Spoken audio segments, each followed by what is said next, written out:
এই কেঁচিখন যিদিনাখনে ভাঙিছে নহয় সেইদিনাখন বেলেগ কেঁচি এখন ফ্লিপকাৰ্টত অৰ্ডাৰ কৰিছোঁ।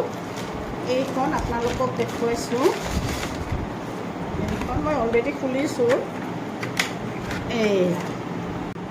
এইখন কিনি আনিলোঁ। এইখন গাৰ্ডেনৰ কাৰণে বহুত দৰকাৰী হয়, প্ৰয়োজনীয়। এই এনেকৈ খুলিব পাৰি, এনেকৈ গছ প্লাণ্টছবিলাক, ফুলৰ গছবিলাক কাটিব পাৰি। এইখনেৰে ফুলৰ গছ কাটোতে এই অৱস্থা হৈ গৈছে, সেইকাৰণে মই এইখন আনিছোঁ। এইয়া জবা ফুলৰ গছত এইবোৰ পোক লাগিছে। মই কিবা কিবি স্প্ৰে কৰিছোঁ, কিন্তু তথাপিও যোৱা নাই। সেইকাৰণে ভাবিছোঁ অকণমান কাটি দিওঁ সেইবোৰ নতুনকৈ, তেতিয়াহ'লে ভালকৈ ওলাব। এয়া ধুনীয়াকৈ কাটি দিছোঁ। এয়া ভাবিছোঁ অকণমান কাটি দিওঁ, তেতিয়াহ'লে অলপ ভালকৈ ফুলটো লাগিব।